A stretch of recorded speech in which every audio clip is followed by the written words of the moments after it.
Welcome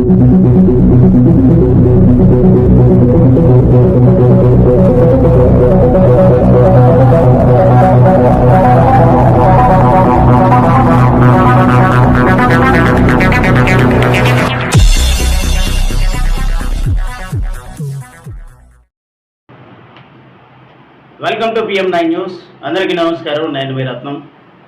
ఈరోజు భారతదేశ వ్యాప్తంగా ఎక్కడ చూసినా కానీ నిన్న మొన్నటి వరకు మనం అనుకుంటున్నాము ఎక్కడ కుల వివక్షత లేదు అని. లేదు, ఎక్కడైనా కానీ అది కొనసాగుతూనే ఉంటుంది. అందరూ అనుకుంటారు, రాజకీయ నాయకులు కానివ్వండి, మేధావులు కానివ్వండి, వీళ్ళందరూ వారి విశ్లేషణలో ఏం చెప్తూ ఉంటారంటే కుల వివక్షత అంతరించిపోయింది, ఇంకా ఎక్కడా లేదు అని అనుకుంటారు. కానీ ఎక్స్పెషల్లీ ప్రత్యేకంగా తెలంగాణ రాష్ట్రంలో ఇప్పటికీ ఉందనడంలో ఎటువంటి అతిశయోక్తి లేదు. ఎందుకంటే ఆ తెలంగాణ రాష్ట్రంలో మొట్టమొదటి నుంచి మేమే అధినేతలము, మేము మాత్రమే పరిపాలించాలి అనేటువంటి తత్వం అక్కడ ఉన్నటువంటి నాయకులకు కానివ్వండి, అధికారులకు కానివ్వండి, ఇలా ఎక్కడ చూసినా కానీ కుల వివక్షత అనేది చాలా వరకు ఉంది.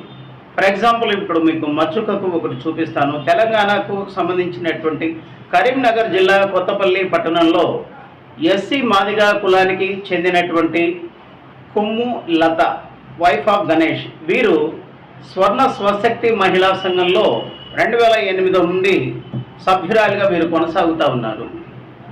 గతంలో LEF అధ్యక్షురాలిగా బాధ్యతలు నిర్వహించినటువంటి ఈవిడ సంఘ అభివృద్ధి కోసం అహర్నిశలు కృషి చేశారు. అయితే కొత్తపల్లి హవేలీలో ఖాళీగా ఉందని చెప్పేసి TLF RP నియామకం కొరకు వీరు దరఖాస్తు చేసుకున్నారు. అక్కడ ఉన్నటువంటి ఎవరైతే ఈ ఆర్పీకి సంబంధించినటువంటి పోస్టు ఖాళీగా ఉంది అని చెప్పేసి ఆవిడకు సహకరిస్తానన్నటువంటి వాళ్ళు కూడా ఏ విధంగా ఆమెను కుల వివక్షత చూపించేసి ఈ పోస్టుకు నువ్వు అనర్హురాలివి అని వారే తేల్చేసి చెప్పి ఎంత కుల వివక్షతగా మాట్లాడారు అనేది ఇప్పుడు మనం వారి మాటల్లోనే విన్నామండి. కొమ్ము లత గారికి ఈ విషయంలో ప్రతి ఒక్కరూ కూడా సహకరించాలని వారు విజ్ఞప్తి చేస్తూ కలెక్టర్ గారిని కలవటం జరిగింది. కలెక్టర్ గారికి వినతి పత్రం ఇవ్వటం అనేది జరిగింది. ఆ విషయం ఏంటో వారి మాటల్లోనే ఇప్పుడు మనం విందామండి. కొమ్ము లత గారు, నమస్కారం అండి. లత గారు, స్లేట్ ఏం జరిగింది, ఎందుకు మీ మీద ఈ విధంగా కుల వివక్షత చూపించేసి అక్కడ కులం పేరెత్తల్లా మిమ్మల్ని మాట్లాడవలసి వచ్చింది, అసలు ఏంటి ఆ వివరాలు ఏంటి చెప్పండి. సార్, అయితే ఈ TLF RP పోస్ట్ ఖాళీగా ఉందని చెప్పడంతో గ్రూప్ లో ఉన్న సభ్యులు అప్లై చేసుకోవాలని చెప్పారు. అట్లా నేను కూడా అప్లై చేసుకున్నాను. చేసుకున్న తర్వాత జూన్ 20 తారీఖున ఎగ్జామ్ పెట్టారు సార్. ఎగ్జామ్ పెట్టి దాంట్లో నిబంధనలు ఎగ్జామ్ పెట్టారు జూన్ 20 తారీఖు. అయితే దాంట్లో నిబంధనలు ఫస్ట్ ఎగ్జామ్ కు ఒక 14 మంది అటెండ్ అయ్యారు. ఆ అటెండ్ అయిన వాళ్ళకి నిబంధనలు ఫస్ట్ గ్రూపు కాబట్టి తీర్మానం రాస్తారు.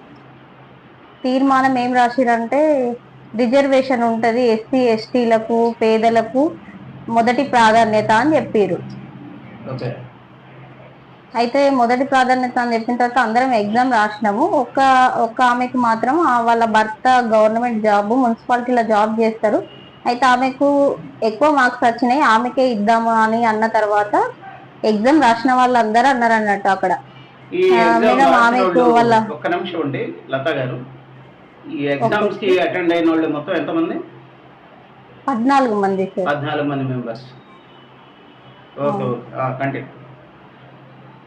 అయితే ఎగ్జామ్ అయిపోయిన తర్వాత వాళ్ళు ఏమన్నారంటే ఎక్కువ మార్క్స్ వచ్చిన ఆమెకు వాళ్ళ భర్త మున్సిపల్లో జాబ్ చేస్తారు కదా మేడం, వాళ్ళకి ఎట్లా ఇస్తారు అని అక్కడ ఉన్న వాళ్ళందరూ క్వశ్చన్ చేసారు. చేసిన తర్వాత అది చిన్నగా కొంచెం అక్కడ కింద మున్సిపాలిటీ పైన ఎగ్జామ్ జరిగింది. మున్సిపల్లో ఇంకా చాలా మంది మన కాంగ్రెస్ నాయకులు ఉన్నారు. వాళ్ళు ఏంటంటే వాళ్ళు ఇది ఏమైంది అని అడిగితే అక్కడ ఉన్న వాళ్ళు చెప్పారు, మహిళలు ఇట్లా ఎగ్జామ్ పెట్టారు, ఇట్లా జరిగింది అని అంటే మేడం ఒకసారి కిందికి వస్తే మాట్లాడదాం అనేసి అన్న తర్వాత మేడం కిందికి వచ్చిన తర్వాత మాట్లాడారు. ఏమైంది మేడం అంటే ఇట్లా మేడం సిఓ మంజుల మేడం తోటి మాట్లాడిరా. మేడం ఏమన్నది అని అంటే, సరే సార్ ఇప్పుడు మాకు ఆ, వీళ్ళు అన్నారు కదా, వీళ్ళు అంటూరు వాళ్ళ భర్తకు జాబ్ ఉందని అంటూరు కదా ఆమె, సరే ఆ తర్వాత మేము అన్ని విచారణ చేసి మళ్ళీ మళ్ళీ పెడతాం సార్ అని చెప్పారు. చెప్పి మళ్ళా తర్వాత జూలై 10 తారీఖు రోజు ముందు 2 రోజుల ముందు నుంచి సెలక్షన్ ఉన్నది, ఆర్సీ సెలక్షన్ మొన్నటిది ఇట్లా అయిపోయింది కదా, మళ్ళీ సెలక్షన్ ఉంది కదా, అందరు రండి అని చెప్తే ఒక 6 మెంబర్స్ అటెండ్ అయినాం. 6 మెంబర్స్ అటెండ్ అయితే మొత్తం తక్కువ మార్క్స్ వచ్చిన వాళ్ళు రాలేదు. అయితే ఫస్ట్ ఎగ్జామ్ రాసిన రోజు నాకు ఏం చెప్పారు, నీకు సెకండ్ ప్లేస్ లో ఉన్నావు కాబట్టి నీకు రాదమ్మా అని చెప్పారు. సరే ఫస్ట్ ప్లేస్ లో ఉన్న ఆమెకి ఇస్తాము అని అంటే, అది ఆ రోజు ఎగ్జామ్ రాసిన వాళ్ళు అందరే ఆమెకు జాబ్ ఉందని అడిగిన తర్వాత అది పోయింది.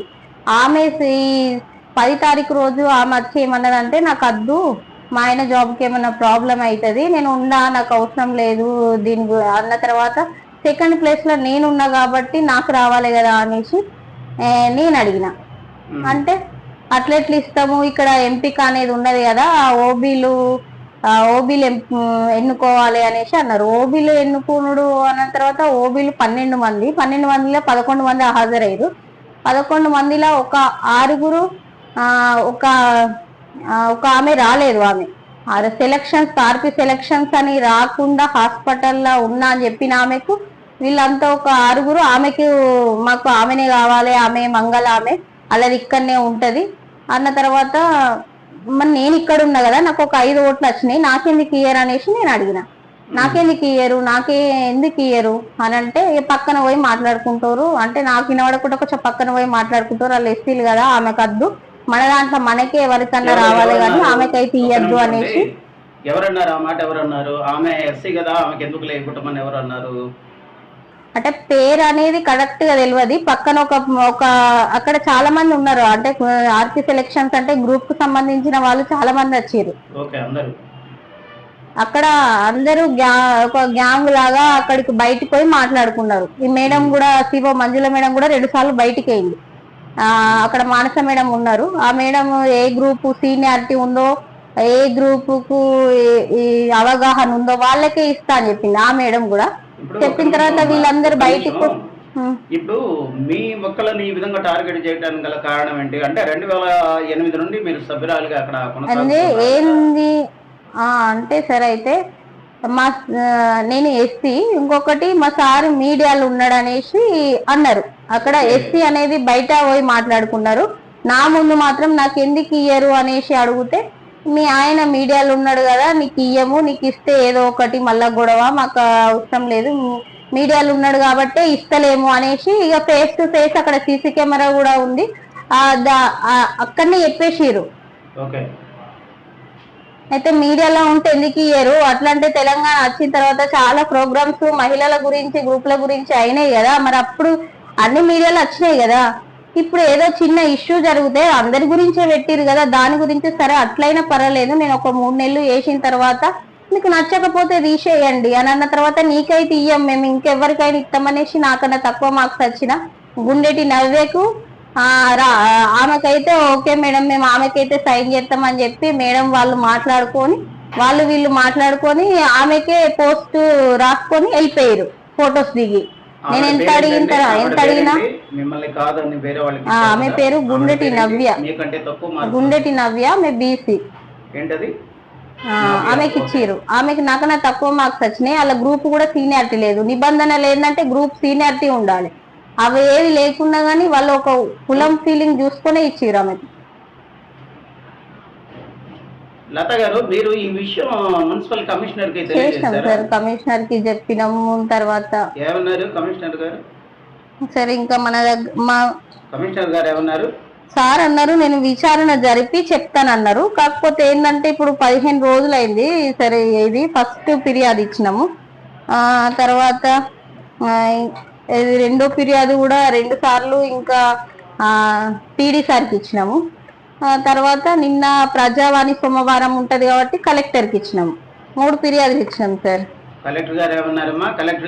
కలెక్టర్ గారు కలవలేదు, పీడీ సార్కి అప్పచెప్పారు. అక్కడ అప్పచెప్తే సార్ అన్నారు, నేను విచారణ జరిపి తెలుసుకుంటా అని చెప్పేసి మాట్లాడారు. అంటే టోటల్ గా ఇక్కడ జరిగింది ఏంటంటే మీ హస్బెండ్ వచ్చేసి మీడియాలో ఉన్నారు కాబట్టి మీడియాలో ఉన్నారు. ఈ పోస్ట్ అనేది మీకు కేటాయిస్తే లేనిపోని అన్ని ప్రాబ్లమ్స్ వస్తాయని చెప్పేసి అదొక సాకు చెప్పారు. తర్వాత రెండోది వచ్చేసి ఈ ఎస్సీ అన్నారు బయట వాళ్ళు మాట్లాడుతున్నారట. అంటే నాకు ఒక 5 ఓట్స్ వచ్చినాయి. ఆ 5 ఓట్స్ వేసిన వాళ్ళతోటి. Okay okay. ఇప్పుడు మీరు ఫైనల్ గా మీరు ఏం కోరుకుంటున్నారమ్మా? సార్ నేను ఓపెన్ డిగ్రీ చేసిన సార్, అది కంప్లీట్ అయింది.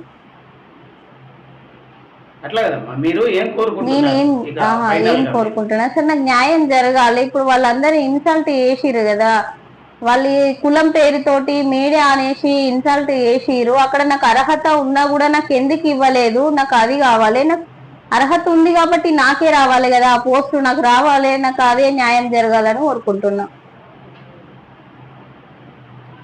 ఓకే అమ్మా, మీరు మీ ఆవేదన మాకు అర్థమైంది. ఎక్కడైతే మీరు మనకి ఒక పాత సామెత గుర్తుంది కదా, ఎక్కడైతే పోయిన చోటే రాబట్టుకోవాలి అనే విధంగా మీరు మీ పోరాటాన్ని ఆపొద్దు, అదంతే కంటిన్యూషన్ చేయండి. మీకు సపోర్టెడ్గా మీడియా ఉంటుంది. ఎందుకంటే ఎక్కడ అన్యాయం జరిగితే అక్కడ మీడియా అనేది గళం ఖచ్చితంగా విప్పుతుంది. కాబట్టి మీరు ఆ విషయంలో మీకు ఎవరైతే ద్రోహం చేయాలని, తర్వాత ఎవరైతే కుల వివక్షత చూపిస్తూ మీ మీద లేనిపోని మాటలు అన్నారో వాళ్ళందరికీ కూడా బుద్ధి చెప్పే రోజు ముందు రోజుల్లో ఉంటుంది. కాబట్టి కలెక్టర్ గారిని మీరు మీట్ అయ్యారు, అక్కడ మెమరాండం అమలు చేశారు. కాబట్టి అది ఆ విషయం మీద వారు విచారణ జరుపుతారు పూర్తిగా.